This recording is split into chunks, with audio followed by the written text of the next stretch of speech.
Hello everyone, and thank you all for joining us on the second day of the New Tomorrow Global E-Conference. The Talmud says, whenever saves a life, saves the world entire. The past few months have rightfully seen medical teams hailed as global heroes as they fight to save lives. The medical innovation community has also been working tirelessly to develop new technologies and treatments in the wake of the global pandemic.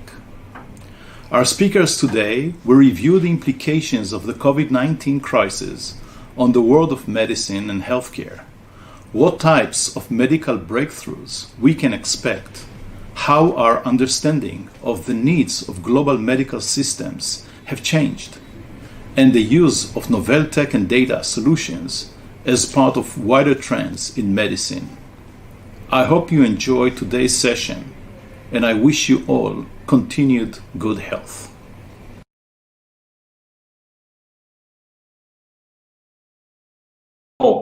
To our session that we're starting right now. I want to start off by saying that this is going to be challenging because each one of the participants could have filled a full session by themselves, and that wouldn't be enough. So we're going to try and squeeze as much as we can into the next 55 minutes, and let's get into it. So what I want to do, I want to start off by introducing the participants that are part of this panel. My name is Nadav Kidron. I'm a founder of a company called Oramed. We have a technology that basically allows us to take injections and deliver them orally. So for example, oral insulin and other injections. And I'm also a member of the board of the umbrella organization IATI for high-tech and biotech in Israel. Here with me today are 4 participants. And just before I introduce them, I want to tell everybody who's watching, please feel free to take advantage of this session, ask questions, put it out there. Let's make the most out of it. So without further introduction, let's see who do we have around the table today. Dr. David B. Agus. He's a professor of medicine and engineering at the University of Southern California and the founding director and CEO of USC's Lawrence J. Ellison Institute for Transformative Medicine. He's one of the world's leading physicians and the co-founder of several pioneering personalized medicine companies. Dr. Agus specializes in treating patients with advanced cancer. He serves leadership roles at the World Economic Forum. And if you didn't get it yet, you should know that Dr. Agus' first book, called The End of Illness, was published in 2012 and is one of New York Times #1 and international bestseller. After Dr. Agus, I'm very happy to introduce, and those of you had the chance to read in the papers and to meet Dr. Dorit Nitzan. Dr. Dorit Nitzan is a graduate from the medical faculty in Tel Aviv University. She's done a lot of work. She did her MPH and at Columbia University. But what's interesting about Dr. Nitzan is that she took a part in preparing for and responding to and recovering from multiple emergencies and disasters. She joined the World Health Organization in 2005 as the Public Health Services Manager for the Southeastern Europe Health Network and WHO representative in Serbia until 2012. And then from 2012 to 2016, she served as the WHO representative in Ukraine. Dr. Eyal Zimlichman. So Dr. Eyal Zimlichman is currently the Chief Medical Officer and Chief Innovation Officer at Sheba Medical Center, Israel's largest hospital. By the way, note that I don't know how many hospitals around the world you have the Chief Medical Officers together with the Chief Innovation Officer, and we're going to touch on that, this unique combination that we see in Israel, that the two go along so well. Dr. Zimlichman is the founder and director of Sheba's ARC Innovation Program, which is an open global innovation ecosystem which aims to redesign healthcare through a digital health solution by 2030. Eyal is board certified in internal medicine, is a graduate of the Harvard School of Public Health, and has earned his MD at the Technion in Israel. Last but not least, Michal Geva. Michal Geva is the co-founder and managing partner of Thrive Ventures. She has over 25 years of experience in medtech and digital health in Israel and the US. And in 2010, she co-founded Thrive Ventures. Thrive Ventures was one of the first funds to focus on digital health in Israel, and Michal was the first woman to found and manage a venture capital firm in Israel. Since founding Thrive Ventures, Michal has grown the fund into a multi-stage investment platform and industry leader. In 2017, Michal was recognized as one of the 50 most influential women in Israel by Globes. And in 2011, she was recognized as one of the 40 most promising leaders in Israel by The Marker. So without further introduction, let me start with you, if you don't mind, Dr. Agus. So looking from 20,000 feet, as a layperson, 3-4 months ago, before the started, a friend of mine told me that he got a baby born in a hospital and they gave him over the baby and they said, this baby will have a life expectancy of over 100 years. The feeling was that billions of dollars are being poured into science and that's it, we're beating it, we're making it. And the world has got the people who's got cancer and the people who don't have cancer. And then the corona started and suddenly people feel confused. What's going on? WHO says it's actually better not to wear a mask if you're healthy. Does the corona stays on the surface? It doesn't stay on the surface. Are we failing as a scientific community? Are we missing here something? How should we understand what's going on with the cutting edge research in the world?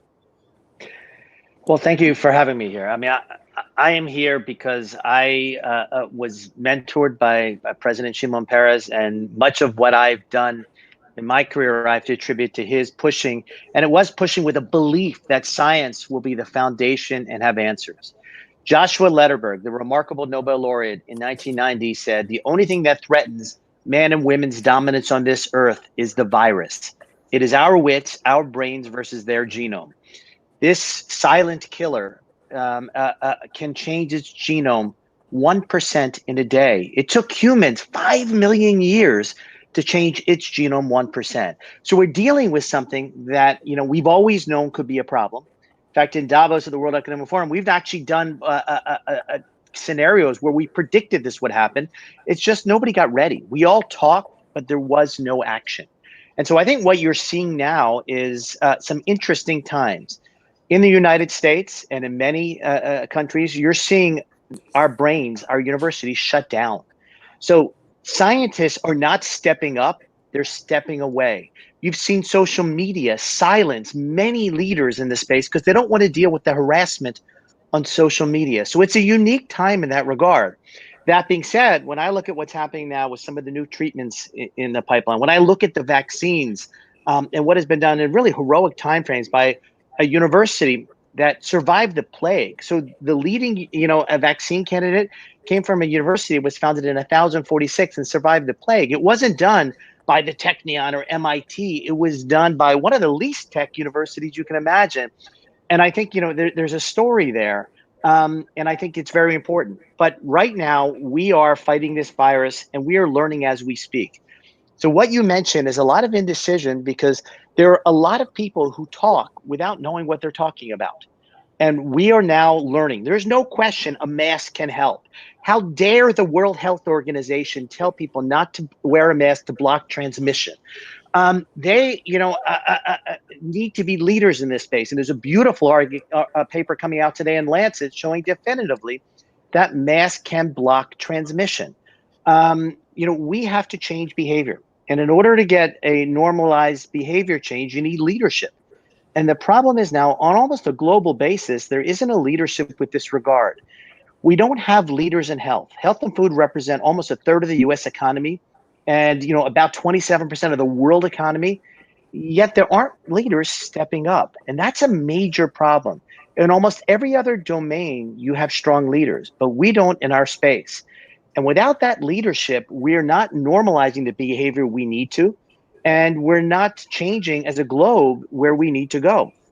It's going to be an interesting time if a vaccine and when a vaccine comes. Certainly the hope is it's in its fall, but how do we enact that? How do we know who we vaccinated? In most countries, the current standard for a vaccine is you write on a piece of paper what vaccine you have. So if I'm in New York City, do I want someone flying in from another country that hasn't been vaccinated? There are going to be populations in every country that cannot respond to a vaccine because they're elderly, because they're too young, because they're immune suppressed. We have to protect them. So how do we register that somebody actually had a vaccine before they can come into a neighborhood and potentially spread a virus that can be lethal? This virus is different than almost every other virus we faced because you can spread this asymptomatically. So either before symptoms or people who never have symptoms can spread this virus. So it has a cloak, if you will, being people feel well and they don't know they're spreading the virus. And that's why we're seeing these crazy spikes in different areas. And it wasn't people on purpose going out there when they felt ill. It was people who said, listen, I feel fine. And then this virus discriminates. So it discriminates against the elderly, against people with diabetes, obesity, blood pressure issues. And so we have to start to change our policies that may involve some discrimination. We have to treat you differently if you've had cancer versus if you didn't, if you're elderly versus not. And that's something new for society, right? The virus discriminates, but we have to discriminate now to protect people. And that's a new way of thinking and talking. And so the goal is to get this discourse out there, to discuss these issues, because they're very powerful and important going forward. Thank you very much. This is fascinating. And I think the obvious turn is, because we want to have it a little bit like a conversation, let me ask you, Dr. Nitzan, as part of WHO. Dr. Agus is saying science is fine. The problem is with leadership. The problem is that we're sending mixed messages out there. And what do you say? What is the WHO stands for? How do you see it? Do you agree with Dr. Agus? If you can share with us your views on it. Yeah, thank you very much. And firstly, I'm really honored to be with you and to share our opinion as well. And I thank Dr. Agus for his knowledge and opinion. Yes, in a way, I agree, but I disagree a bit. I think that we do have to remember that this, as you know very well, Dr. Agus, that this is a new virus and we prepared for it. We were ready in a way, but this new virus, the world did not invest not only in the science, but the health services, the public health services were not put at the core of the social values in many of our countries. Universal health coverage is not yet here, even though we have been in the global leadership promoting it, as well as other aspects of access to quality healthcare, to safe and quality. What I can say, and I agree that leadership is extremely important, and we see it. We see that countries that have leadership that is strong, with a strong command and control in one side of the globe, but in other countries, for example, the area where I am now seated in Copenhagen, so the Nordic countries, there is a lot of trust in the leadership. And you can see how the reaction and how the actions that were taken and the measures were different in those two parts of the world, but at the end, they met somewhere. What we also see that we are depending a lot of the community interventions and the individual approach into this, as well as public health, primary health care, emergency and hospital care. And as Dr. Agus said, we are also, since the beginning, we have been looking at the closed setting like nursing homes, prisons, etc. So WHO, what we did right away when the information arrived, and I can tell you for sure in the European region, we started to get ready. And when it hit the European countries, we were by them and with them and learned together about the disease. The scientists are called into actions together with us. We are here, the humanitarians that run and try to support the life-saving operation. This is our deal. Our deal is to save people as many as we can. Dr. Nitzan, if you don't mind, maybe just for us to understand, and I'm just using it as an example, whether it's good or bad to wear a mask. The process of decision-making in the WHO is that done in a professional, optimist way, or maybe there is some problem with the leadership? Maybe we need to learn from it, that the problem is not with the science, as Dr. Agus is saying. Maybe also the WHO need to rethink strategies and readiness. I think that in regards, let's focus for a second on the masks, for example, how we arrived and what did we say, because I think that there is misinformation here. We all the time said that sick people and those who care for the sick need to wear the surgical mask, and we said that people that are treating, so we had categories of those that needed to use the mask. But this is in a world when there were no masks, no PPEs. And we had to really take care of the healthcare workers, whom we saw initially there were 5%, 10%, and 20% of the people that were reportedly sick. So we were here to save the sick and their healthcare workers.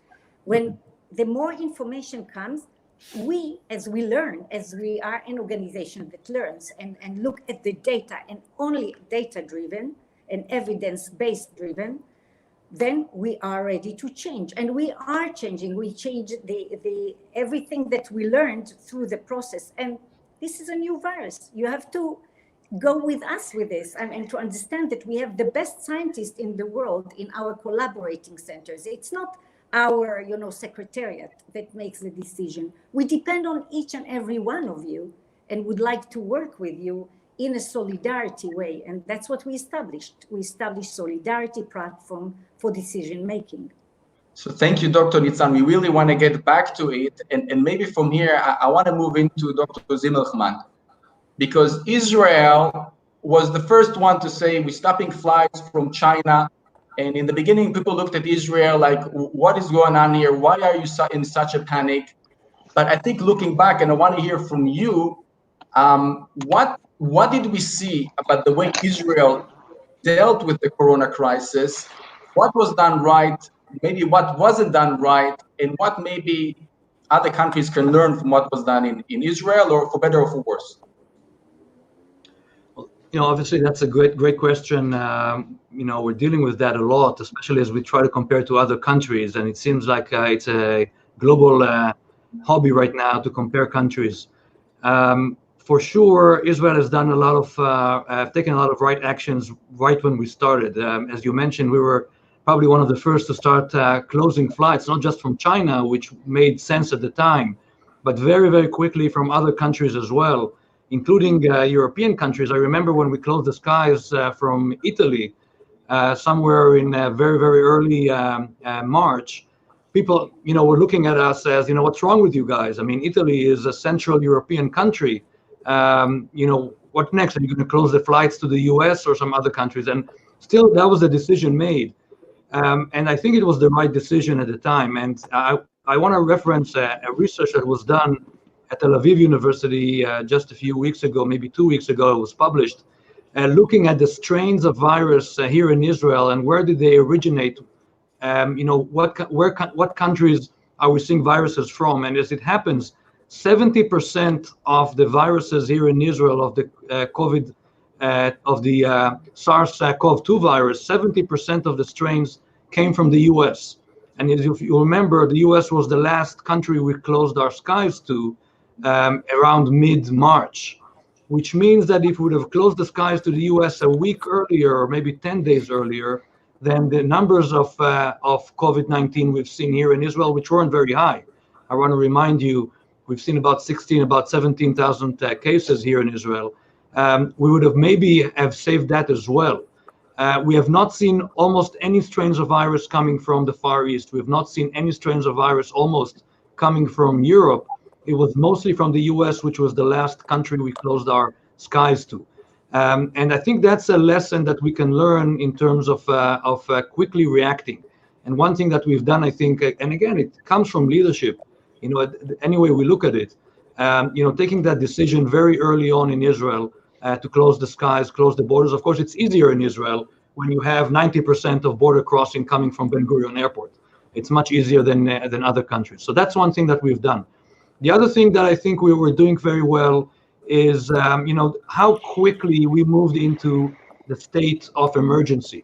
As we're all aware, I think on this webinar, Israel has a long tradition of being able to react very quickly to emergency. Not so much to viruses, that's not our typical emergencies. We deal with other types of emergencies, but as many of us can appreciate, an emergency is an emergency. And for a country to mobilize very quickly, for hospitals to react very quickly, for HMOs to react very quickly, that is something that not many countries can do in the pace that was done in Israel. At Sheba Medical Center, the largest hospital in Israel, we've built an underground intensive care unit of 80 beds, 80, within a span of 72 hours. And this is on top of our normal capacity. We've built a capacity of 300 beds for general medical beds in a span of about 96 hours. When we talk with my colleagues in the US and some other countries, these are numbers that obviously many people raise an eyebrow. How can you move and mobilize so quickly? So although we were looking to bend the curve and looking to have the curve go below the capacity of our healthcare system, it was very easy for us, as you compare to other countries, to increase our capacity moving into these times of crisis twice and maybe 3 times our normal ICU capacity in times of peace. And this is, again, something that is very unique to Israel. Yeah, so thank you for that. And we want to come back to that, and we will. I just want to go a little bit from just speaking directly on the COVID and actually to ask you, Michal. We just got a question here for one of the listeners. And we all know that in every crisis, opportunities arise, and some of the most successful companies in the world started through a time of crisis. The question to you is, Michal, as an investor, a professional investor in the US and the Israeli market, do we see any opportunities? What did the corona do to some of the companies out there? And what are your personal insights from this whole period of the COVID-19? Sure. Thank you, Nadav, and thanks for the invitation to take part in this session. I do think that the corona has made a drastic change in the healthcare systems. I think in general, beyond, if we zoom out even more, it pushed the whole world into the virtual space, and now we're all there on steroids. And if we click now to the healthcare sector, I think not a lot of things the corona started, but definitely it expedited many processes that have started in the past and shortcutted it by probably a decade or 2, not less than that. Digital health is an area that we've been talking for the past several years. We're one of the first investors definitely invested in it, but integration into healthcare systems is slow. We animals of healthcare, we're not early adopters, right? It was projected at the end of last year, just before the COVID, that the digital health sector will grow from $90 billion to over $500 billion in the next 5 years. This is our shift. This is 6 times. And I think that after the COVID, things like telemedicine, remote care, virtual care will expedite even more. If we're looking just in the last 3 months, ever since this COVID-19 started, we see tremendous increase in telemedicine. It grew from 11% in the United States to 46%. The healthcare organizations managed to scale up very rapidly, and now they're seeing some as many as 50 times more patients and other 150 more times patients through Zoom, for example. And Michal, besides the big picture, just to make it more tangible, can you give us just an example show us one example, a company you're involved or something, but what happened? How did the corona affect it? Sure. I'll give you a couple. There's a company called EarlySense, for example, that they have developed one of the first sensors in the world, medical grade sensor that takes vital signs without touching a patient, right? heart rate variability, temperature, movement, all that. And over the years, built billions and billions of data points, built algorithms that they know today to detect in advance things like code blue, for example, heart attack, or septic in the hospital. One of the very nice things that Sheba have done, and Eyal mentioned it earlier, very early in the process, Sheba have put together a COVID ward and equipped it by different types of Israeli technologies to enable remote monitoring. That, of course, helped a lot the healthcare medical teams to be able to completely take care of patients without touching the patient and with doing it in a remote way. They did it 10 feet away. But once you can do that, it really shows the world that you can do it not only 10 feet away, but 10 kilometers away. And that opens the door not only for Sheba, not only for the Israeli other hospitals that saw it, but in a very rapid way, finally, a lot of the hospitals in the United States managed to see the value. And again, this is a product that has been in the market and it's been doing very well, but the expedite adoption was very, very fast. This is a great example, Michal. And maybe if you don't mind, we want to come back and maybe hear some more example, but we've been bombarded by so many questions from listeners, and I really want to take an opportunity, as much as I would love to ask my own questions, but I think we should put out there some of the questions from the listeners. And let me take out the first and most obvious question, which everybody is thinking about, and let's see if we can come here to one simple answer. And one of the listeners is asking, the word in Yiddish is tachlis. It's saying, I want to know, can I fly? Is it safe? Can I go out to stores? Can I go out with my kids? He's asking, I do not understand from my government, from the CDC, from the WHO, what is the right thing for me to do? How should I behave? And I would love to hear from you guys, and maybe Dr. Agus, if you don't mind, we'll start again with you. What would you suggest him, me, anybody else who's listening to this podcast? For good or for bad, it's not a simple answer. It all depends on your level of risk tolerance. So put it in simple terms. It takes about 1,000 particles, say, to transmit the virus from person A to person B. Every time I breathe, it's about 40, 50 particles, the majority of which on droplets hit the ground. Gravity takes over. And so at a dinner party of 10 people sitting around the table for 90 minutes, only the 2 people on either side of the person with COVID-19 will get the virus. So you need a prolonged exposure to an asymptomatic person and a rather short distance. So if you go out and you wear a mask and everyone wears a mask and you social distance, the chance of transmission is near 0. And so when you go out, it really depends on where you go. If you're going to a place where people are going to wear masks and you're enabled to be social distance, that's great. Out of doors, this virus rarely, if ever, is transmitted out of doors. The ventilation out of doors, the UV light from the sun degrades the virus. So any interactions you can have and you move them out of doors dramatically lower risk of everything. If you have a family member who is, 90 years old and sick, you probably will have less risk tolerance than if you're living and you're a 40-year-old and you've got young kids, you probably have more risk tolerance. So you need to put it in those kind of perspectives. Where what is the behavior, what is the risk, and what is your personal risk and those around you? And with the mask, obviously. No question about it. The mask works, right? It blocks droplet spread dramatically from one person to another. If we all did that, there would be very little viral spread in our country or in any country. And so we have to go with the data. Mm-hmm.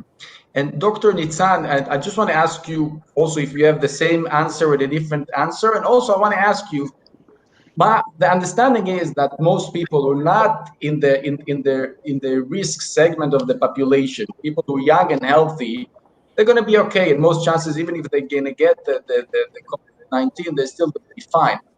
And one of the questions that I didn't see it addressed so often is, why aren't we not telling the people who are at risk, they should stay at home? They should be sure that they're not coming in contact with everybody who's dangerous for them. But most of the population, let them go out, let them go to the beach. If they want, let them go work, whatever it is. Wouldn't that make more sense? Well, it would have made more sense if we new, and as Dr. Agus said, you have to take the risk, because not everybody that is sick, and for example, we have data from European countries like Italy or Spain, not everybody that is sick or severely sick are the elderly or the specific risk groups, not all. So yes, you have to measure your risk and think about it and take it. But we think beyond that, and we really are looking into evidence, and I hope that one day I will be able to join Dr. Agus and say so black and white. We are still humble and still thinking that we need more data. But what is important, that I think is important for us as the leading organization in the world, in the United Nations, is that the public health services and the clinical services, the hospital care, would be ready and prepared. And for us, very important is that all people with that suspected case, that are suspected, will be isolated. Their contacts, of course, we are talking about specific contacts, not everybody around. And I totally agree with Dr. Agus that we have to limit it and to know the risk that we are taking here. But the contacts should be quarantined, and those who are sick, against isolated and so forth. If we would have been, and we call it like containment 1.0, if we would have been ready and able to contain the whole thing in the beginning, as we did try, we must admit, we did try, then everything, all the social measures were not being implemented. But right now, many of the countries are going into containment 2.0. So we are trying it again. We hope that now the public health services and the clinical care, as was explained by Professor Zimlichman from Israel, just like it was done in Israel, that the system is ready. If the system is ready, we, the others, those who are not sick, will be able to continue our lives. But we want that it will be across borders everywhere, and not only in few bubbles around the world. Mm-hmm. Okay, so now I want to ask you, Professor Zimlichman, the same question, but I want to add another angle that I think also bothers a lot of people. And that has to do with the word complexity. What do I mean by that? We all understand that on the one hand, if you want to be safe, if everybody is going to be in quarantine for the rest of their lives, they're probably not going to get the COVID-19. The question is, when the decision making, and I'm going back to the original thing that Dr. Agus spoke about leadership, but I'm asking you as someone who gives the input to the decision making people in Israel. When you look at the bigger picture, was there a consideration, not only how do we save the most amount of people from the COVID-19, but what do we have on the other end? Unemployment, people are going to get poor, divorces rate. There's a lot of things that need to be balanced. And the question is whether we didn't go to the extreme of just looking at the health part of the one side and not considering everything that's waiting for us on the other side. Again, a great question, of course. When we need to make those decisions, there's not always a good or wrong answer. We see the different approaches around the world in different countries who have taken different approaches to this type of problem. I think what we've done in Israel is probably the only way we could have gone through this. If we would have not have taken the precautions we've taken with the toll, the death amount would be much, much higher in the thousands. Maybe in some countries that's something that you could live with. In Israel, I don't think that would have been something that we could have accommodated to. There's many ways and reasons for this, but the fact that in Israel we always regard life as the highest principle. We regard life in any fashion that we could look at this. Even if you think about how we respond to a soldier being killed, even how we respond to a soldier being kidnapped, and how many when we do a prisoner exchange, how many prisoners we exchange for one soldier. I think in the Jewish tradition and in Israel specifically, we cannot put a higher price on life than we are actually doing. And from our perspective, I don't think this is the right discussion. I think we could not have gone through a situation where there would have been 5,000, maybe 10,000 deaths in Israel. This would not have been happening. The political system would have crumbled, and I don't think this would have been a choice. I think what we're doing right now is trying to find a balance. We knew very little about this virus early March when we took the precautions. We know much more today. And we're not right now in that, I call it the war between wars, before the first wave and maybe after the first wave and maybe before a second wave, where this is our time to do the fine adjustments. We opened up schools. Those of you following the news know that in the last few days we had more than 100 every day of people that contracted this, mostly in schools. Now we have to respond to that specifically. So this is the titration we're going to be seeing in the next, I think, few months, maybe before the next winter, where maybe a second wave will come. We don't know for sure, of course.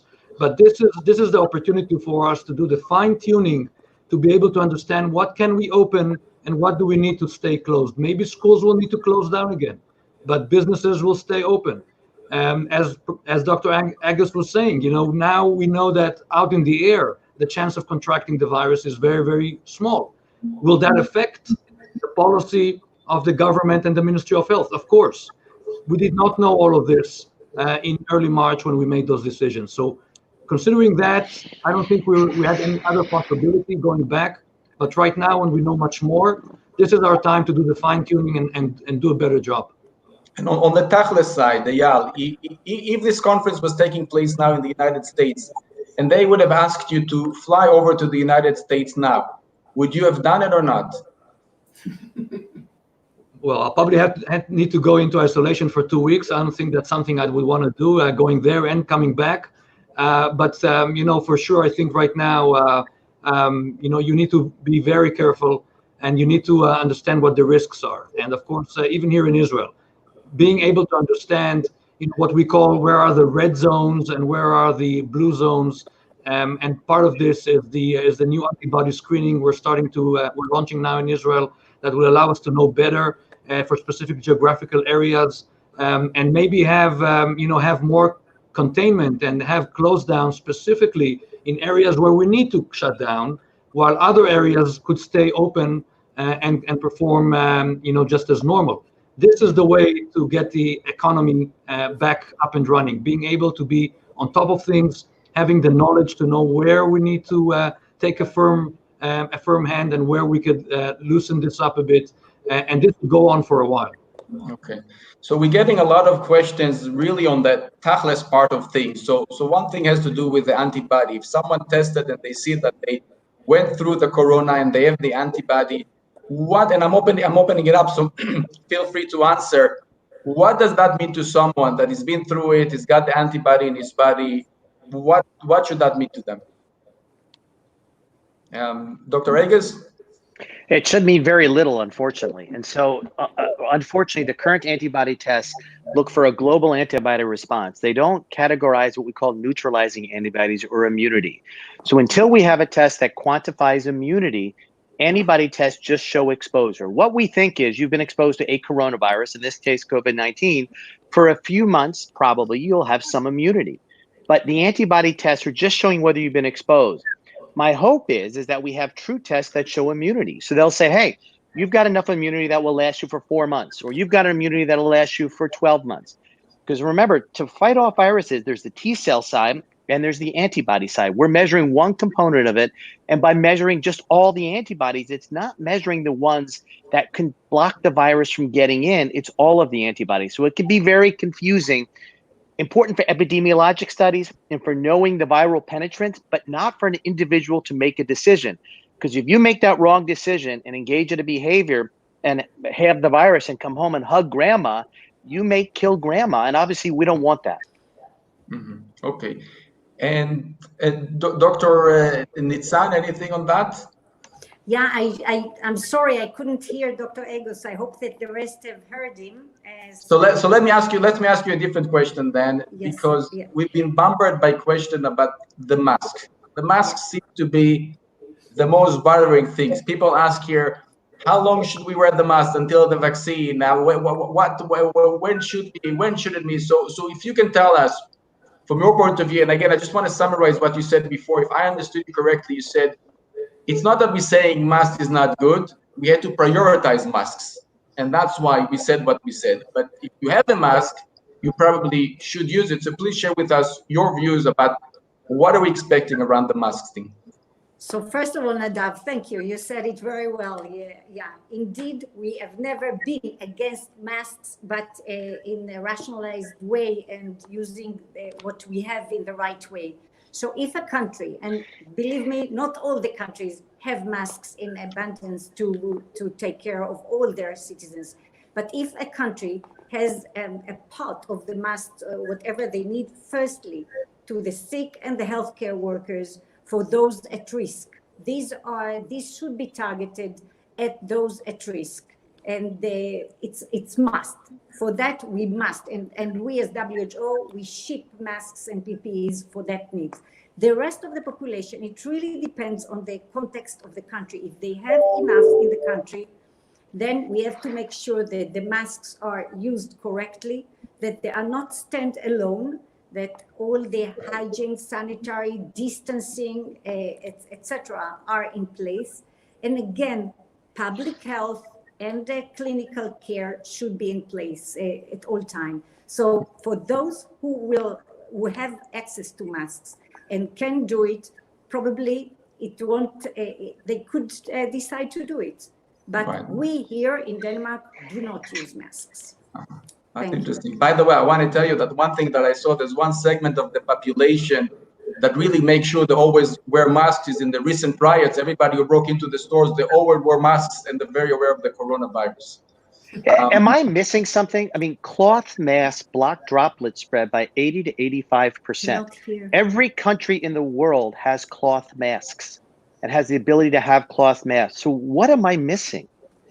Dr. Nitzan, Dr. Agus is asking, how come in Denmark they're wearing masks? He says it black and white that masks are protecting. So how come in Denmark they're not wearing masks? Well, that's the decision of the Danish authorities or the Swedish authorities, because they really see it in the research. We are all looking at the research, and that's their decision. We as WHO, I'm not the Danish authorities, but we in WHO recommend for those at risk. As I said before, we do not recommend the whole population to go with masks if you need to rationalize it. And what are the numbers that you see in Sweden and Denmark as far as the patients and severe condition patients? Well, it's better than in other places, but they do have it. But it's not a standalone. It's not only because of that. It's because, as you know very well, in the Nordic countries, the people have their own responsibility. They trust the advice. And when they are asked by the Prime Minister to stay home or to not to be in crowded places, they listen to that. So it all depends on the context. We see different things in different countries, different communities within a country. It's a lot about behavior. I see. Okay. I want to move back to you, Michal. We got a few questions on the innovation side. And one of the questions is, are we seeing here a real change in the sense that there's going to be new technology that will emerge, that's like you started talking about telemedicine and all that will prevent the need for people to go into different clinics? I can tell you in my world of clinical trials, if people will be afraid of running clinical trials and go into a clinic and we do it remotely. So the question to you is, are we going to have sort of, when we're going to look at innovations, we're going to say that was pre-COVID-19 and this came because of the COVID-19? Yeah, I actually think that will happen. I think that telemedicine, as I said earlier, is expanding, and that will be driven a lot by technology. We talked about the sensor. We're talking about personalized information about each patient and showing up alerts that would be more personal. The CMS is, just during the COVID, they released over 80 different reimbursement codes, new codes that were not available previously. and are now enabling many more services to be done at home. So that, you know, we're talking, if I have to kind of categorize it maybe in 5 areas, one would be, we started the telemedicine with the acute care after clinic hours. That was where we started, but it will expand with more telemedicine, seeing our patients through the Zoom or through telemedicine technologies. We'll see much more near virtual hospitals, meaning the shift from hospital to the community to actually retail health, community clinics, work clinics, clinics at the work site, and all those things will require many more point of care technologies. If it's blood tests, if it's enabling to do examination by non-professional people and beam it to the more professional people that are sitting elsewhere.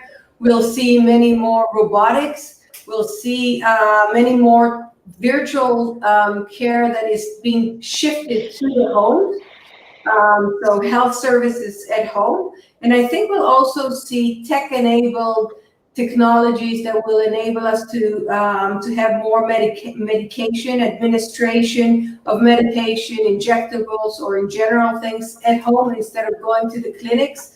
We'll have more digital companions by apps, and we're already seeing that, you know, companies that are enabling you to do things on your phone. And, you know, it's always a balance. Today, there's patient hubs of nurses coming to your home and taking care of you inside the hospital, the home setting. You'll add that technologies on your computer, on your mobile, and it will expand the digital journey. We'll see many more virtual pharmacy. Why do I have to go to the pharmacy if pharmacy can come to me with all the things that I need? And this has the ability to be much more precise, make sure that I'm taking my meds. So we'll see a variety of things from, as I said, point of care, sensoring, and actually services from fitness all the way to wellness that will link into the healthcare activities. That's what I'm envisioning. So while we're on innovation, I want to take advantage and actually talk a little bit of the broader picture beyond just the COVID-19. And Dr. Agus, maybe if we can start with you. You know, there's a saying that the world is divided into 2 groups, the one who got cancers and the one that will get cancer. And I always thought as a professional hypochondriac that my goal is just to wait until there's going to be a remedy for the specific cancer. Is there hope? Can we really win the war against cancer? I think it's been a dramatic change in cancer over the last decade. You know, we now have treatments that can to block the don't eat me signal in every cancer and allow your own immune system to attack it. We can DNA sequence cancers routinely to identify targets. It's a new era in cancer. But I think, you know, what I think COVID-19 will bring to cancer and hopefully all of medicine is a liberation of data. If I asked you today to get a home loan, I ask you for all your financial records, you give them to me. If I say, can I use your health records to help other people in a privacy protected way, you say no. My hope is what happened with COVID-19 is we're going to realize that the answers lie in the data. The answers to better treatments of cancer, more efficient ways, distributing it equally across the globe is going to be in health data. And historically, health data has been hidden in a paper chart or a medical record. And my hope now is we could start to expand that, to use machine learning and AI on this data so we can actually manage patients better. And I think that's going to be the next revolution in cancer. It's not going to be looking at a doctor by video. It's going to actually be using your own data to personalize your treatment and your prevention. Mm-hmm. So let me ask you, Dr. Zimlichman, that friend of mine that told me that when his baby was born, they said his life expectancy is going to be over 100 years. Do you agree, even post-COVID-19, that we're on our way there? Yeah, I don't think you know, COVID-19 is going to change the bigger picture. You know, I'm optimistic in my nature. I think most scientists are, and we need to look at if not even the full half glass, then at least the full quarter glass. Let's agree on the quarter. And there are a lot of opportunities in this COVID-19. You know, David just mentioned one of those. which I agree completely. The personalized medicine and data is going to be even, an even bigger game changer, and it's going to come earlier than telemedicine. Michal was speaking to that. There are other opportunities. I think, overall, the quickness that we have reacted, this is very uncommon for doctors to face a new disease, which we've never seen before. We typically see diseases that, we learn something new about them from time to time. But this is a disease that within a span of a few weeks, we had the full genetic composition of the virus. We knew exactly the pathways, what proteins, are modulating the response. Not so much about this virus. And then when I look at the scientific news from time to time, every day we multiply the number of publications we have on this virus. I think this is, this is looking at the full quarter glass. We've learned a lot. I think we're going to learn a lot. I think this is going to have a positive impact on overall science and healthcare. And I think I don't see anything changing, maybe for the better in many regards, as we've discussed before. And yeah, just on the closing remarks, for those who care about Israel, which is everybody who's watching this, and for those in Israel, what do you think, your own personal prediction, and I know it's very hard, what is going to happen over the next few months? Do you think we will be able to go back to a normal routine? I mean, what would be your guess, seeing all the data as of today, and obviously it can change tomorrow? Yeah, I think, finally we'll get a vaccine. Is it going to take 8 months, 12 months, 14 months? It's something along these lines. And then it's going to take a while to get everybody vaccinated. Obviously, we're going to see some countries being vaccinated ahead of others. And within countries, of course, there'll be populations that are higher risk that will get vaccinated first. So it'll take a while to get everybody vaccinated. But, I think overall, what we're going to see in the next few months and certainly weeks is what I've referred to before. It's this titration of activities that will try to keep us as normal as possible. I was walking in Tel Aviv with my family over this weekend. We were all wearing masks. Going back to the mask issue, I have to refer to that, of course. Most people on the streets did not have masks on. This is going to have to change. I think we're going to see that change in the next few weeks. I think people will appreciate how important masks are to be able to continue our routines. Maybe not so much in the open, as was mentioned, but definitely in closed spaces. So we're going to have to respond. We're going to have to react. We're going to have to change what we're doing. It'll take a few months, but I think on the wider scale, a year and a half, 2 years from now, we'll be surprised how quickly we go back to normal. We'll be surprised how quickly air pollution goes back up to normal. We'll be surprised how quickly the airlines and our flight schedule goes back to normal. That's, I think, the nature of the human race. Well, I think maybe we're already surprised. I spoke to someone from Israel and he said, once we got back on the road, once we got back to standing in line, it's amazing, as if everything was forgotten. So if anybody had any hopes that things will change, the DNA apparently doesn't change as simple as we hope it will. So we almost have to end up here. So I really want to take this opportunity. I think this was fascinating. And Eyal, I think what you're saying gives us hope. And Dr. Nitzan, it's great to see that there are people out there who think about us. Michal, I hope that thanks to you, we're going to see more and more investors coming to Israel, because we can see a lot of changes coming to Israel. And Dr. Agus gave me hope. I hope he gave everybody hope for us to be part of a better world. And thank you, all of you, for being part of this session, for being part of making this a better world. Thank you very much. Thank you. All the best.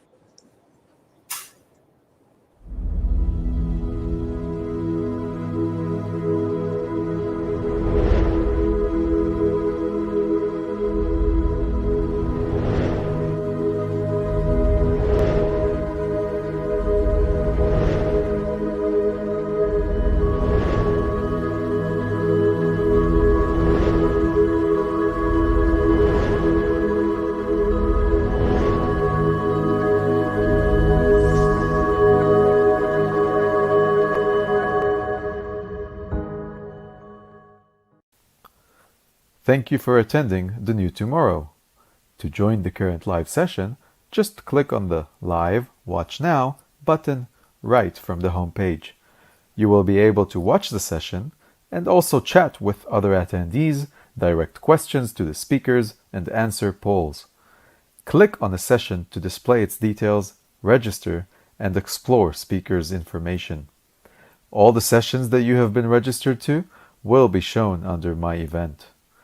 You will be able to network with all attendees of your choice by sending them connection requests. If the person accepts your connection request, you'll have access to their contact details and they will have access to yours. You can also schedule video meetings with attendees. Head to the discussions section to engage in conversation with speakers and other attendees.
Good afternoon, everyone. It is my pleasure to welcome you to our session, Tech and Innovation in Health.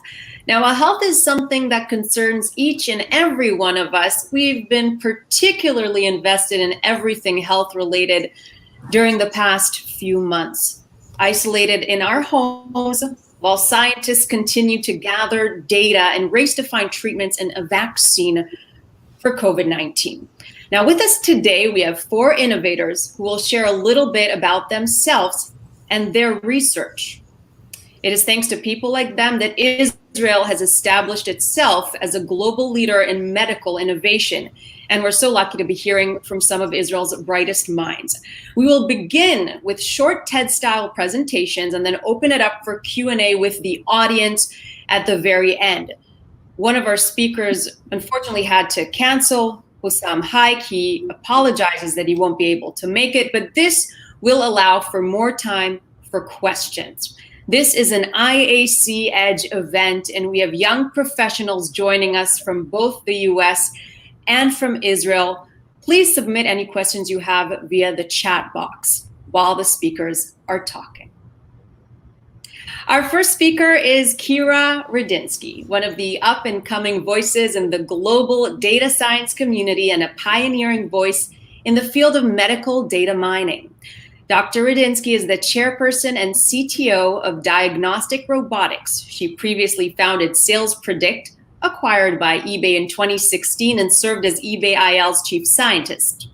Dr. Radensky gained international recognition for her work at Microsoft Research, where she developed predictive algorithms that recognize the early warning signs of globally impactful events, including political riots and disease epidemics. In 2013, she was listed in MIT Technology Review's 35 Young Innovators Under 35.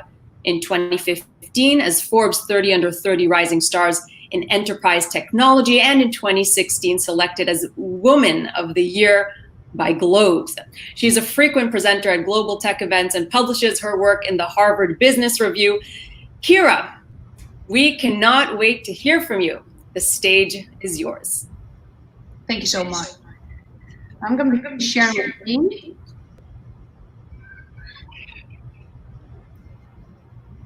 Pardon? So hello, everybody. So first of all, just to let you a little bit to know what started Diagnostic Robotics. So Diagnostic Robotics is a company that today is approximately 100 people, and it is joined, co-founding, starting from the Technion, which we've been doing with collaboration with Professor Shacham and John Meyer. We started with a very different problem. We started with the problem of overloaded emergency departments. We obtained access to hundreds of millions of medical data, making this available to us to learn the actual clinical triage systems. Based on those, we started building automated workflows inside hospitals, then taking those workflows outside of it to reduce the emergency department waiting times. We're working with 75% of the HMOs in Israel, and in the US deployed to dozens of millions of people. But a few months ago, something happened. COVID happened. And we were asked by the Israeli Minister of Health to extend our clinical triage system, but this time to monitor 8 million patients daily. Since then, on a daily basis, we've been working with all of the HMOs, Israel 911, and with collaboration with the different hospitals. What we provide the Minister of Health is an epidemiological map, showing them where COVID is right now. But most importantly, we apply different types of machine learning algorithms to predict how it is actually going to spread. How are we doing this? On a daily basis, people are having access, getting a text message from their medical providers with different needs, to a clinical triage questionnaire asking them about their symptoms. Behind the scene, we have a machine learning algorithm predicting what is the probability that this patient might have COVID. All of this information is completely anonymous and being used to create those heat maps. Today, we've also extended the system to when identifying a red flag for a patient, it's actually notifying their medical provider, starting different care management flows. So just to summarize how the process works in Israel, either you're getting a text message from your medical provider or you're worried and calling 911. You're all getting to the same landing page, being asked the same set of clinical questions. If the patient doesn't have COVID, they get an all clear recommendation. But if they do, they're being urged to contact the call center and their medical provider is going to be notified. But the core of the system is eventually the epidemiological map. The epidemiological map is what's driving Israel's digital response, how to build quarantine decisions and how to release them. So for the population, we've seen that it increased adherence to public health guidelines. For health systems, this actually enabled us to use loads of call centers by approximately 30%, while protecting the safety of healthcare personnel by moving the triage to online platforms. But the most important thing for the governmental agencies, any decision around where to send the COVID tasks, which cities to quarantine, and how to start the exit strategy that started in Israel approximately 3 weeks ago was done based on the information coming from the system as well. In Israel, 25% of the population fills in the questionnaire in response to this. 83% of the people finish the questionnaire from beginning to end. What we provide is a report for every city, 3 numbers. The first one is how many people are self-reporting COVID. Then we have the numbers of the Ministry of Health based on the COVID test. And in green, you can actually see the predictions of the system. This is, for example, an Orthodox city that was closed very early on, and our system has predicted it. Other cities have even more interesting patterns. You see here that the system identified people that have done a COVID test, but those numbers were not reaching the Ministry of Health because they were done privately.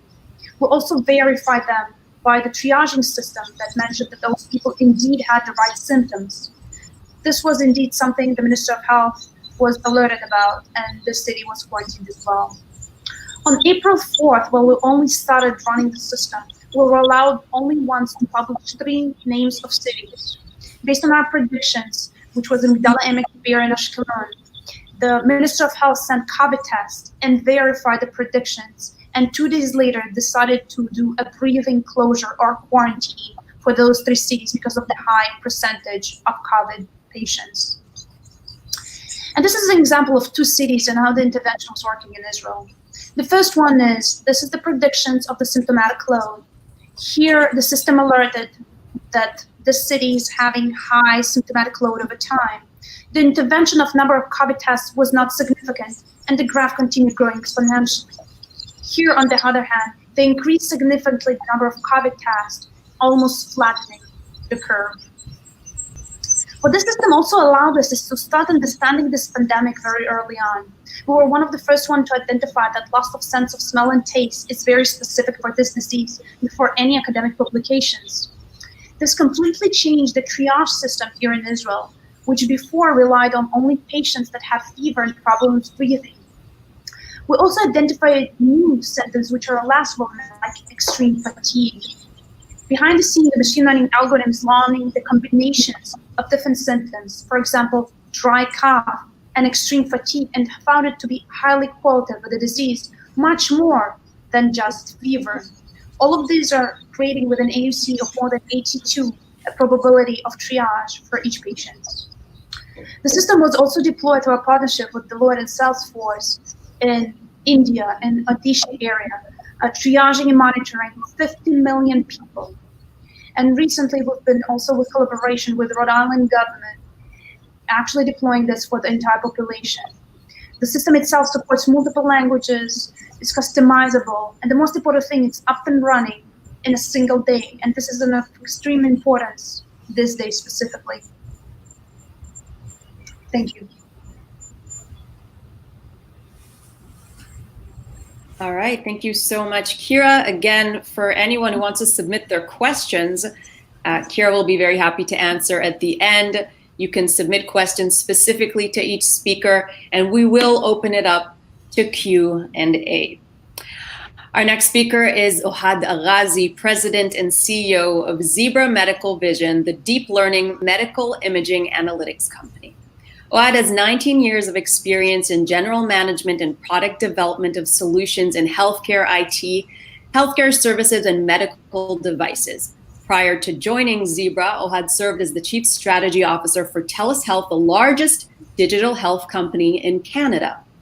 Ohad is passionate about developing solutions that bridge healthcare information technologies. He believes technology can play a tremendous role in transforming outcomes, decreasing cost, and enhancing collaboration. And it seems that's something that the three of you today have in common. Please help me welcome Ohad Arazi. Thank you very much, Michal. Good afternoon, everyone. My name is Ohad Arazi. I have the privilege of serving as CEO of Zebra Medical Vision, and I'm extremely happy to be with you today and proud to be on a panel representing innovative Israeli companies. So let me tell you a bit about Zebra before we dive into our response to COVID. So Zebra is on a mission. We're on a mission to transform patient care by teaching computers to automatically read and diagnose medical imaging studies. Medical imaging is already established as one of the most critical and influential domains in healthcare. Over 3.6 billion imaging scans are taken across the world every year, dealing with a wide variety of conditions such as prenatal and breast screening, cancer detection, cardiovascular disease, chronic pain, acute injuries, and image-guided interventional therapies. Basically, almost every field of healthcare touches medical imaging. And the challenge is that with the continuous growth in medical imaging volumes and complexity, we're quickly reaching the human limit for effective interpretation of these images. Zebra is looking to empower healthcare providers to manage the ever-increasing workload without compromising quality of care through the use of AI and machine learning. One radiologist on average reads about 50 CT studies a day, and each study has 400 images. So that's 20,000 images per day, which means that each radiologist spends about 1.6 seconds reviewing every image. Now, our AI solutions help radiologists by automating the interpretation of medical images for certain types of conditions. The way that our technology works is that we receive a copy of all of the scans that are taken at a particular hospital, and our software reviews the images and provides an initial diagnosis even before the radiologist has ever looked at the exam. Now, this doesn't replace radiology, but it's an important complement. I always like to say AI will not replace radiologists. Radiologists that use AI will replace radiologists that don't. Think of this as like the autopilot solution on a long transatlantic flight. You wouldn't want the computer to do the takeoff on its own, to fly the plane for 12 hours in bad weather, and then to land it solo, but you're also very happy to know it's there supporting the pilot on a long journey. Now, in order to accomplish this, we're leveraging some very strategic assets, including talent. Zebra has the largest team of medical imaging AI technologists. Data, as you all know, machine learning is a form of artificial intelligence that teaches computers to think in a similar way to how humans do, right? So learning and improving upon past experiences. And therefore, having access to data is foundational to the success of AI solutions. And Zebra has access to over 30 million patient studies with their full longitudinal record and their 10-year history. We have the most FDA-cleared products in the industry and a really strong regulatory pipeline. And also, we focus substantially on research and publications to validate the efficacy of our solutions. So that gives you a little bit of background on what we do. I'd like to switch gears and dive deeper into how AI can be harnessed to aid with the management of COVID. So, while most efforts to fight the COVID-19 pandemic to date have been on characterizing the virus or testing, vaccinations, or building immunity against it, there is very little to help the health systems to understand the potential for disease progression in patients, and therefore how to create the best care plan. If you look at it, one of the greatest drivers of corona-related mortality is the inability to detect early potential severe cases and provide critical care to those who need it most. So healthcare providers need automated tools to support the triage and to determine how to best allocate ER capacity, ICU beds, ventilators, based on the disease progression. I think Italy serves as a cautionary tale where frontline providers had to make very difficult decisions about who they think had the greatest need to receive treatment. And we believe we can leverage technology to automate that. So Zebra's developed software for a machine learning algorithm that analyzes CT scans. The software automatically detects and quantifies suspected COVID-19 findings while providing a lung burden score, which is really a calculation of the percentage of affected lung volume. This enables providers to better predict the trajectory of patients with COVID-19, as a decision support tool for the allocation of ER and ICU resources. We're leveraging a patented algorithm that Zebra developed in the past for detecting ground glass opacities, which are a very significant imaging feature of COVID-19 pneumonia, along with detecting pulmonary consolidation. And our engineers and researchers have used clinical data from thousands of medical images to train the AI model for the COVID-19 solution, and now we're validating it against confirmed COVID-19 CT scans. And our software will offer key insights into disease severity and really enable doctors to diagnose, triage, and evaluate patients more swiftly and more effectively. This ultimately allows us to provide the healthcare system with a faster alternative for COVID-19 detection in comparison to the current lab testing. And we know that there's certain jurisdictions where it's been widely available and others where the wait time to perform the lab test has been extremely long. And I'd say most importantly, we're providing an accurate quantification of the disease burden, which serves to rapidly triage COVID patients as a decision support tool for the allocation of the resources that we talked about.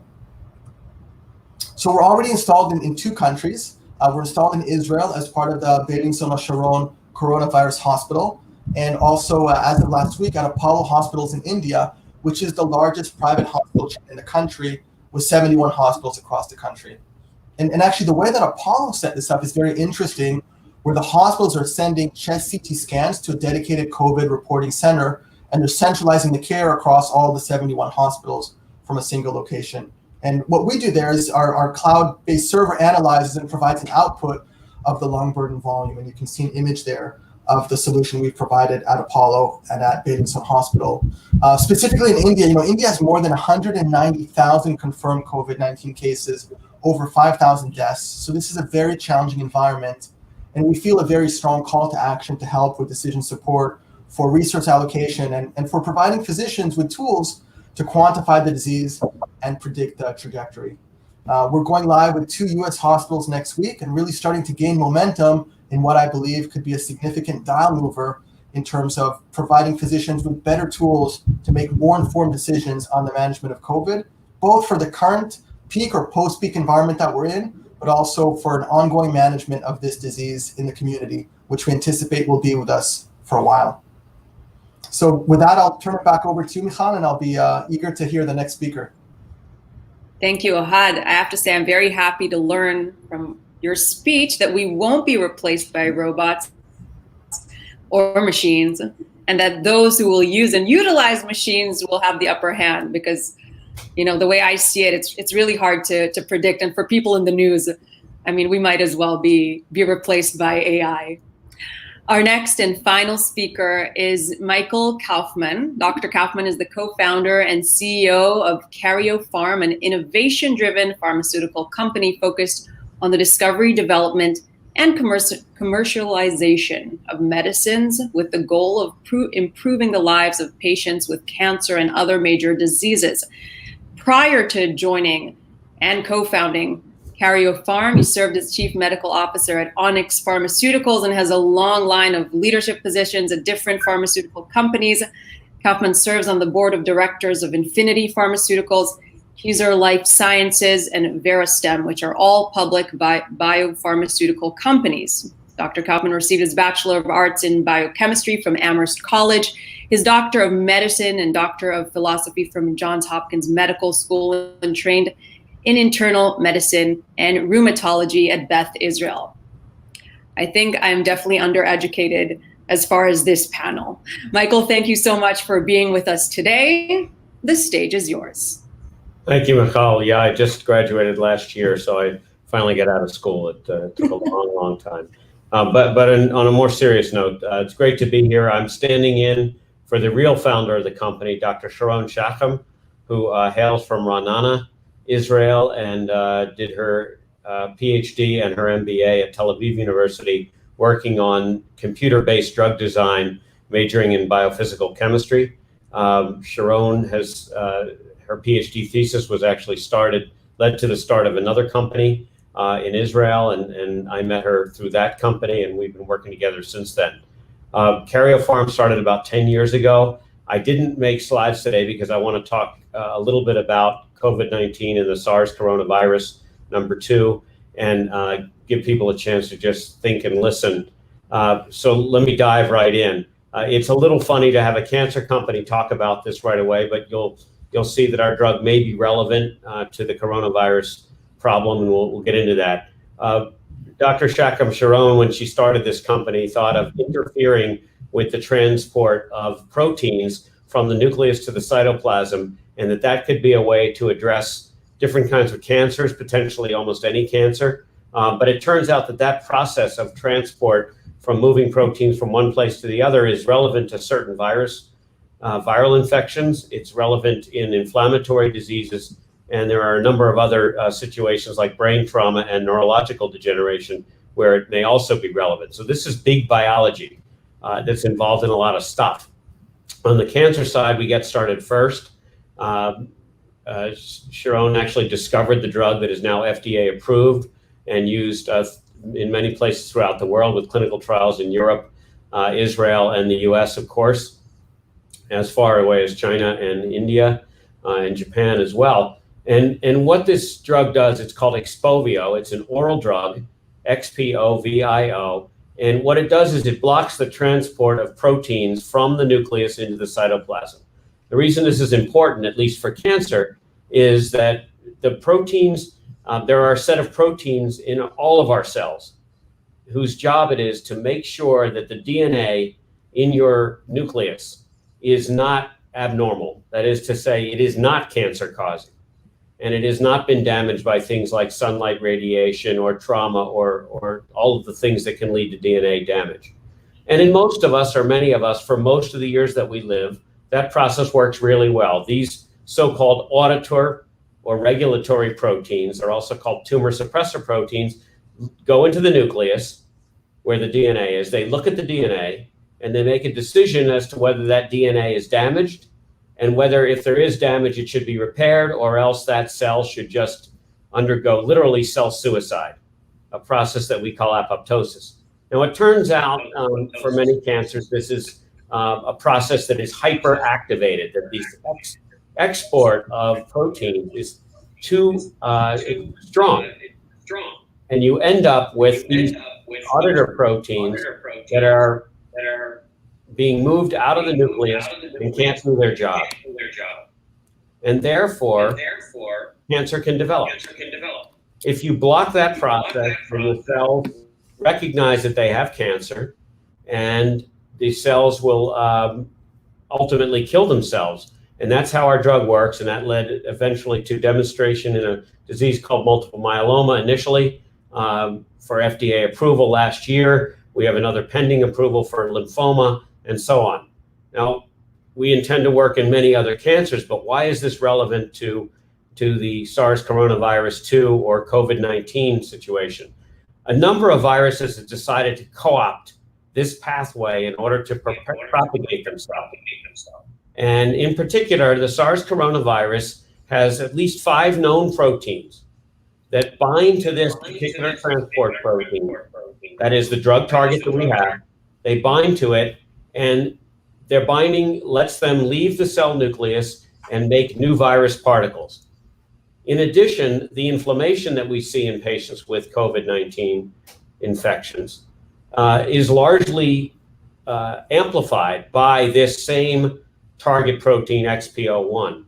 So there are actually 2 ways that the target of our drug are key to people developing symptoms from the virus and also progressing to the kinds of lung failure that you saw in the last pictures that were shown so nicely and are so unfortunate.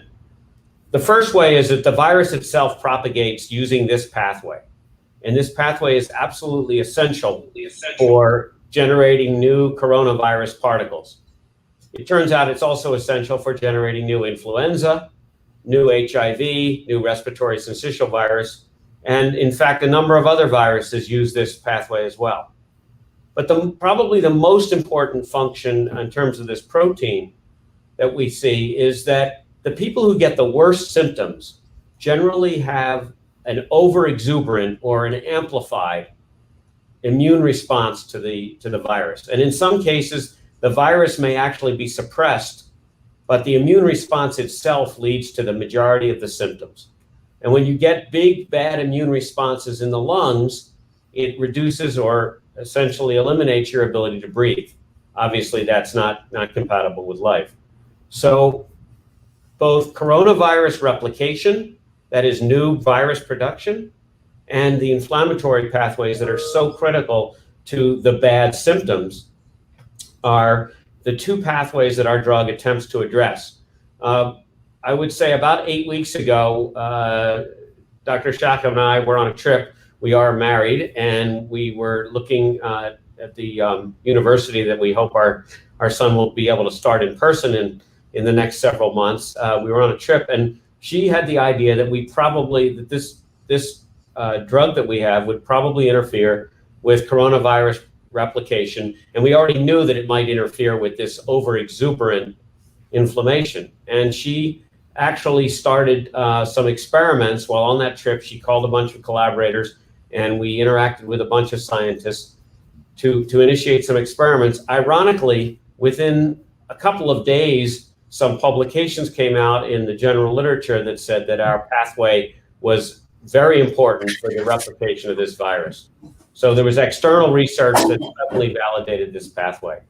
Together, we put together a plan, a protocol. We worked very quickly with regulators in the United States, Israel, Europe, and so on to come up with a clinical protocol in a process that can take anywhere from 6 to 9 months.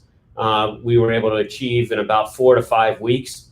The first patients are now being treated with low doses of our cancer drug, Xpovio, and we've completed our safety part of that study, and we can say that the drug appears to be well tolerated, and it doesn't represent any safety issues. And we eagerly await the efficacy data to see if we can reduce the symptoms of this virus, help patients fight it, convert people to coronavirus negative, and help people get out of the hospital sooner. Thanks.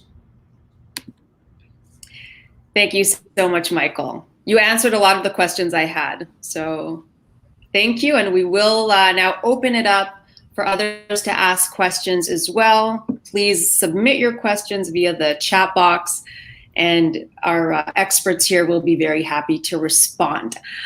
Ohad, I'd like to start with you. We're reading about teams of scientists who are collecting data all over the world. They're working in parallel to better understand COVID-19. And maybe you can tell us a little bit about how information is shared globally. Is information shared globally? And how are technologies helping really cut through the noise? That's an excellent question, Michal. And truly, in order to succeed with machine learning and artificial intelligence, as I've noted, data is everything, right? We need to have data training sets in order to improve the algorithm's ability to detect and to segment and to quantify the disease. And that's actually proven to be a challenge for us initially. When we first started working on this, it was very hard to come by CT images of COVID positive patients. And some were coming out of China, and then later a little bit from Italy. The utilization of different modalities across different jurisdictions has also been quite divergent. But you've seen that as the epidemic progressed, you started to see greater collaboration networks and sharing of information. And we're seeing that now in particular with X-rays. It's quite easy to pervasively receive a large number of X-ray studies of COVID positive patients because of great collaboration networks that have fostered both between academic researchers and through some of the clinical societies, like the American College of Radiology and the Radiology Society of North America have done a lot of work in creating harbors for various hospitals to be able to post their information. And I think also we've seen a lot of collaboration across the vendor community. It's not just researchers, but it's for-profit companies that are rolling up their sleeves and making their information available to others for the betterment of the entire community. And certainly you see that from a licensing standpoint, that many companies, and Zebras included, are offering their COVID solution without any charges in order to help stimulate adoption and ultimately use information subject to, of course, data use rights, but to leverage that information to improve the overall response to the disease. Would you say that COVID has changed something in the mindsets and maybe opened up room for more collaboration that we didn't see previously? And also, I'm curious to know, are scientists all over the world using the same terminology even? I'd say that in terms of creating a common language for scientists, that already does exist. I think that science in of itself is a common language, right? So I think we found that it's very easy to collaborate and to stimulate thinking across different publications. And certainly, even before we talk about the data challenge, we saw a lot of research coming out. And I think Professor Zimlichman noted that as well, that we're seeing a doubling effect every several days of the amount of research and publications, including in our field of medical imaging, that's coming out and is continuing to stimulate innovation, continuing to stimulate thinking. I think that the approach to data will change as a result of COVID. And I think one of the last speakers at the previous panel had noted that what you're willing to do in the face of a pandemic is likely different than what you're willing to do in the face of kind of normal day-to-day routine. And I think that it has stimulated greater collaboration. It's stimulated more openness to sharing of data, which is not trivial because it has to be subject to personal health information and ensuring that identity security is all maintained. But nonetheless, I think we've seen a lot of progress in de-identification and making that information publicly available. And I hope that continues. I believe it will continue post-COVID as well. Michael, what's your take on that and information sharing going forward? Yeah, I think one of the most exciting things was that some of the people that published the public literature that I mentioned earlier actually let us know beforehand that this was coming and that we needed to jump on it and get a run at it, and to please keep it confidential until it was publicly disclosed. But we're not going to hold it off for another week because of the pandemic. So that was good. I think the other remarkable thing that has occurred is that the regulators, especially the FDA, I have to say, has really tried to bring together all of their learnings from all of the protocols that are flowing through the agency. I think there's over 1,000 now, and really try to help us, at least, and I can only speak for us because I don't know what the other companies did, but we see a lot, what I think is a lot of sharing and learning with our protocols and best practices. Our protocols went through a remarkable transformation and professionalization, if you will, just from the FDA's and other regulatory bodies' input. So yeah, and things certainly moved a lot quicker. I'm really hopeful in medicine. We sort of got into this dreamy kind of, we have decent therapies for many diseases. We kind of go at a sort of a pace. And I think this pandemic lit a little bit of a fire under our respective bottoms. And I'm hopeful that this will continue even beyond the pandemic. We have a follow-up question from the audience concerning this, and I'm happy for you both to answer. What does this mean for monetizing intellectual property? Ohad, we'll start with you. And I saw you have a lot of patents under your wing, so this is especially relevant to hear your thoughts about this. It is. I mean, and maybe where the question was going is how to deal with intellectual property as it relates to data. And certainly we've seen an awakening, I'd say, among healthcare providers in the past 5 years of wanting to ensure that they have a financial stake in any monetization efforts that commercial companies do based on their data. And I think that makes sense. And, it's part of a process that the vendor community, the technology community has been working with providers to understand how to create an equitable environment that if the data that's being provided to us, de-identified, of course, is being leveraged to improve our commercial efforts, that the providers want to partake and find ways. Much of that has been, I think, put aside right now as we've seen, the global efforts galvanize towards, support of COVID-related research. But I think that that's part of a broader direction where we'll see, the kind of the industry and technology and academia and government and the healthcare systems work better. We'll kind of see that as a nexus of finding protocols for data sharing. As it relates to intellectual property on software, certainly for any company, that's a big part of our portfolio. But when you rise to the challenge like the one we're facing, much of that is also being pushed aside. And I've seen us and many companies like us very eager to collaborate and to share even protected IP in order to achieve the betterment of the greater good. All right, we're getting a lot of questions here from the audience. And Kira, welcome back. I'll start with you then, and then we'll get back to the audience once again. Kira, you're known as kind of the pandemic predictor. And in one of your talks, you give the example of the Ebola outbreak. You say people were greedy and looking for diamonds and golds, which caused animals to migrate, most notably the bat. The bat is something we're also think of in relation to COVID, 3 stages: greed, deforestation, and then a 3-year-old child eating uncooked meat. What global trends were we able to see before COVID-19 started? And did the same system you helped create predict it? Were we missing signs or simply ignoring them? So first of all, I'm not going to claim that we predicted the pandemic because we didn't. We didn't know that it's going to happen. The only thing that we did know that when it happened, we're helping predict its spread. What's so different about this one, other than the other one? So Ebola happened several times, cholera outbreak happened so many times in history that we could already identify patterns. This one is unique. It started from similar outcomes as previous ones. Is the touch between the human and the animal. We already know that bats, for example, in SARS, were very similar. Pretty much a lot of people heard the Bill Gates lecture around this. So very similar outcomes.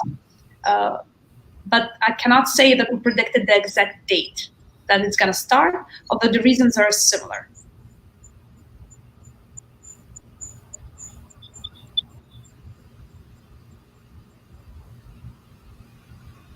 An echo from where I'm coming.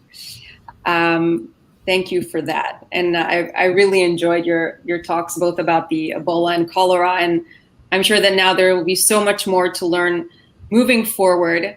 Michael, you kind of touched upon this, but how would you say what we're learning, the different data we're gathering, and all the resources now being focused on COVID, how will they actually help?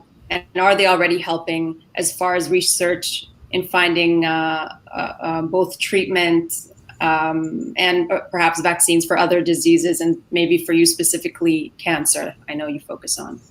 Yeah, I think in general, the solutions have to come from biotech. I mean, at the end of the day, and pharma, and it's just, we need a vaccine for this disease. We need to be able to give people the comfort that they're going to go out like they do for many, many viruses and not be subject to them. And even influenza, where we've done a moderate job of coming up with a vaccine, most people during the influenza season can go out and be sure that even if they get influenza, they're probably not going to be hospitalized for it and so on. Now, there's always high-risk groups, and they're at higher risk, of course. But that's generally where we need to get to. We also need to figure out what kinds of mechanisms and what kinds of drugs we need to prevent these over-exuberant immune responses, because that's relevant to many respiratory viruses. I mentioned influenza, I'll do it again. It's relevant to SARS coronavirus 1. Remember, severe acute respiratory syndrome, that's what SARS stands for. So we need treatments when these things arise, and this will not be the last respiratory virus that causes respiratory distress and failure in patients, and we need to figure this out. I think what we're doing now is unprecedented. I mean, there are over 1,000 different trials with hundreds of different mechanisms targeting this virus and the symptoms that it generates, targeting the inflammation and so on. I don't think there's ever been a course, including in the HIV epidemic in history, when the biopharma industry has responded along with the diagnostics and the predictive epidemiology and the excellent machine learning, where scientists have come together in such a way ever. And I think this will become the way we tackle some of these major diseases. Hopefully it spills over to some of the other less acute, but no more urgent, or not less urgent, but less acute problems that we have with cancer, and of course down the road, Alzheimer's disease and so on. So the last point I'll make is, and I alluded to it before, is I'm hopeful that the entire testing process, the clinical trials process through the approval, starts to move in the direction where we've basically shown what we can do when we don't have sort of bureaucratic timelines involved. And it is very possible to come up with a concept to a patient within 6 to 8 weeks. We now know that. It didn't used to be done before 6 to 8 months. And for many diseases, this should be the way we work, because time is patience, and time is patients' lives. And I'm really hopeful that this is going to saturate and move into general medical developments to allow us to treat more people. Wow, I have to say that, I mean, we all feel like we're living history, but to hear that it's such an unprecedented time for scientists and the way you share your information is really interesting and incredible for us to hear, us commoners.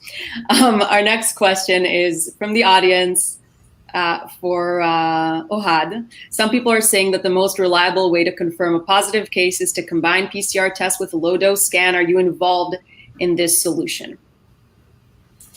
Yeah, certainly there isn't one way to effectively classify COVID. And so, different tools are fit for different jobs. The most pervasive use model is the PCR test. That's a lab test. And in certain parts of the world, it's been widely available. In others, it's been more challenging. The challenge with that test is it has some components of inaccuracy that have been observed, and also that it takes a relatively longer amount of time in order to confirm that. When you move over to imaging, we've seen two main imaging modalities that have played a substantial role in classification of COVID. And the first is CT, which is where we initially focused. The challenge with CT is that it's not as widely available. In certain places it is, and others not as much. And also that it takes relatively a longer amount of time to disinfect the machine in between patients as they come in. But certainly CT is going to be the most accurate way to classify COVID, and also to segment the disease and to create a more detailed analysis that will have a prediction element, like I mentioned in my talk, where that would allow physicians to better assess the trajectory of that patient. X-ray is also coming into use. X-ray is going to be less accurate, but on the other hand, very widely available, and certainly in ICUs where the patients are lying down, you're going to see wide use of X-ray as another tool. And so I see a combination of modalities, whether it's the lab testing, whether it's CT, whether it's X-ray, as being a fit for different use cases. And to the point that was made by the question from the audience, certainly a combination of those, meaning using the PCR test up front and then confirming that diagnosis using CT, is going to be the gold standard based on what we're seeing from the research today. And of course, it continues to evolve as we learn more about how to detect and identify COVID.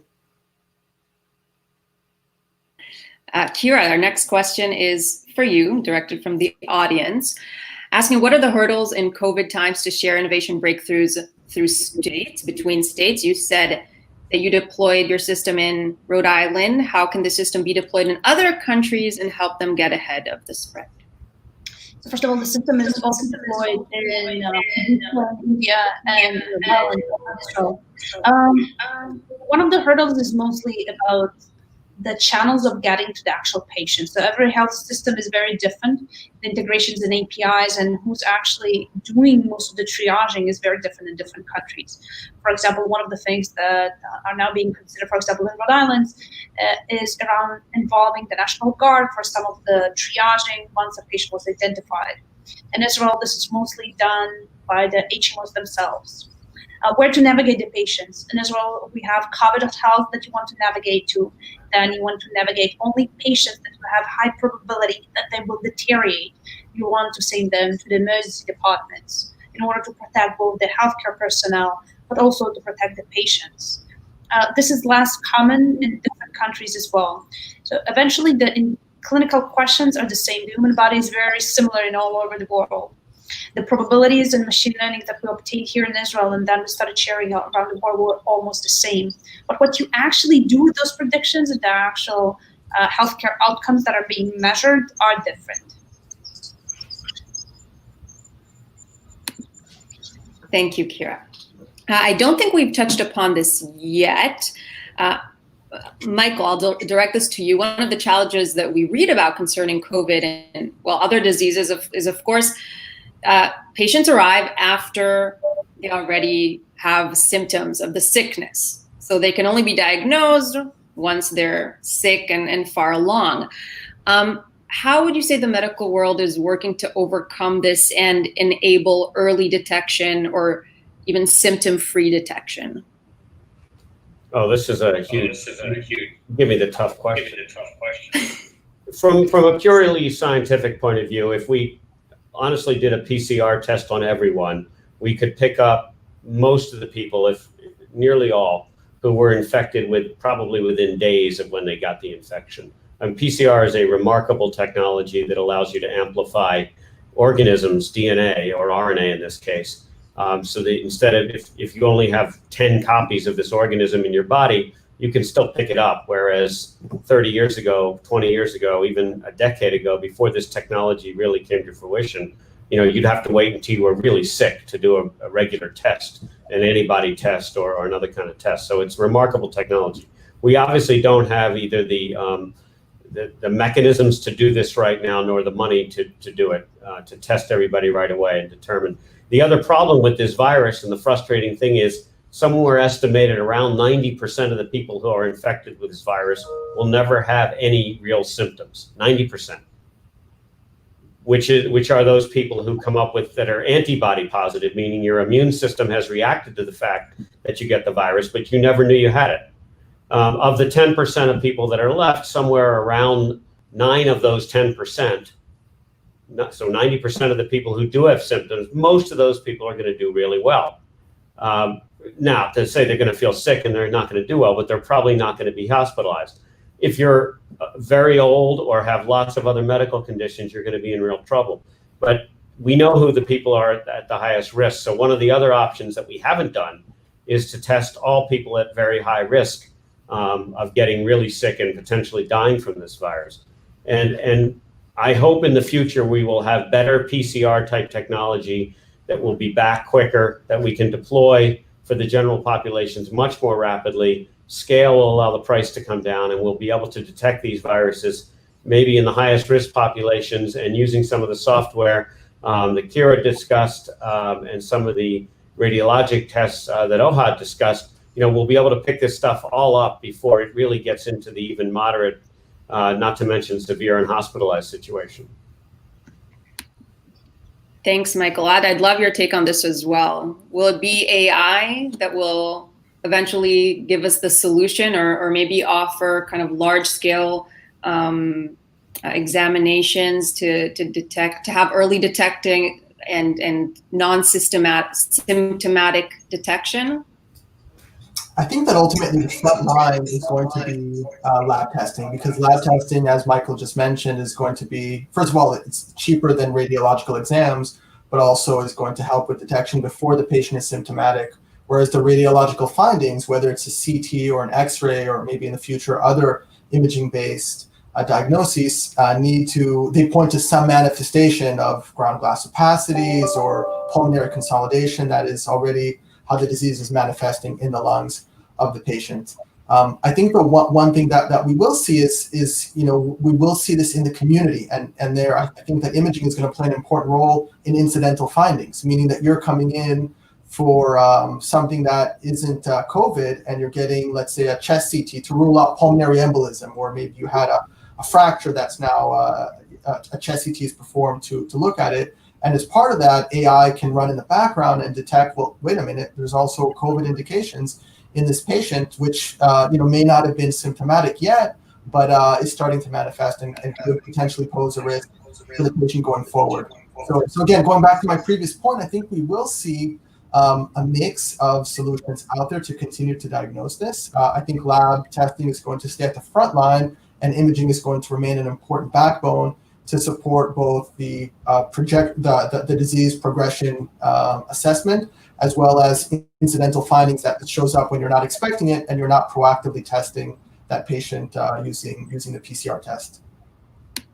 I guess, how far are we from this? I mean, for me as a patient, I wish there was some kind of scanner that I can kind of, I guess like an MRI, that could tell me, just check everything, all the different diseases, any symptom, any, DNA or genetic mutations I might have, and tell me at any given moment what I might be experiencing. How far are we from really having this kind of all-round medical solution, if we can even expect something like that? Kira, I guess we haven't heard from you in a while, our predictor. Right, so to be honest, we're pretty far from what we just described, but maybe I'll describe something which is a bit more short-term. So a lot of the things many digital healthcare companies are now experiencing is the major change that we see in market education in digital health. Things that we thought was going to take 10 years to educate, it just took 2 months. And a lot of patients are now worried, just the patients, everything that was happening around telehealth and was moving slowly and slowly just exploded. Because today, more and more patients just want to get telemedicine. They want to do virtual treatment. And now the entire concept of how will medicine change completely has now begun. My personal opinion is till 2030, 3.8 billion people will not have access to primary care. So the emergency department waiting times that we see today in the United States are around 3 hours, in Israel 3.6 hours on average. In China, though, we're already reaching 8 hours on average. And this is exactly what's going to happen unless we start scaling primary care. And scaling primary care means that you need to choose when to see the doctor physically. You need to choose when to do the telehealth and when not to see a doctor. And if seeing a doctor, what type of doctor is the most relevant one. So a lot of the things that we've been starting to develop is getting access to this millions of records and data that we've obtained here in the Israel ecosystem, but also around the world. So we already have access to around 60 billion different types of visits. Based on this information, identifying what doctors have been making decisions about in the past, how did they triage the patients? How did they decide where to send them inside the clinical system? And just automate this part. So doctors, instead of spending less than 25% of their time patient-facing, using AI can now focus on actually working on patients while they have systems that look at the history of the patient, predict deterioration. Once they predict it, the doctor actually is being alerted about this. When a patient is having a problem right now, the patient is starting to navigate to which lab tests they need to be doing, to which drugs they need to be prescribed. All of this can be almost fully automated when the doctor is always behind the scene in the control panel, just approving when actually needed. And I'll give you an actual example that we've been running here in Israel as well. I'm a patient, I have a lower abdominal pain. I want to schedule an appointment with my doctor.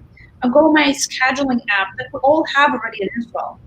But instead of just scheduling to whatever doctor I want, now the system is asking me a set of clinical questions. This is a lot of what diagnostic robotics is doing. Once the questions are being asked, the system behind the scenes reaches the probability of 60% that this patient might have UTI. The workflow that the medical providers decided upon is that everything above 30% need to do a urine test. There's many companies like Eyal that can even provide urine tests at home. So in Israel, we can get it delivered for approximately 9 shekels to your home. Do a urine test at home, take a picture. Our system will also read the result, change the probability to 90%. And now the doctor will get a red flag saying one of your patients, one of the 2,000 patients you're being in charge of might have UTI. Here's the medical summary. Here's the urine test result. Do you approve this prescription? They approve this remotely. It can also be done by a nurse practitioner. And again, the drug is going to be delivered to your home. So we're talking about an end-to-end medical scenario done from home where the doctor is only involved in several parts. We're now talking about the scalability of healthcare treatment, getting to everybody, and democratizing healthcare. Democratizing healthcare. I think COVID definitely gave a push for that. Unfortunately, we are out of time, but I really want to thank each and every one of you for taking the time. Kira Radinsky, Ohad, Arazi, Michael Kaufman, thanks so much for sharing from your knowledge and your research. And you clearly are making an impact in the world and in people's lives. So we'll be following and looking forward to see everything that you're working on and the different treatments that will be coming, I'm sure, from your specific homes. Thank you to our audience and to everyone who joined us this afternoon. And I'd just like to remind everyone that you're welcome to attend the Mixed Day Mixer, which is happening right after this session. Toda rabah, and everyone have a great day and stay safe. Thank you.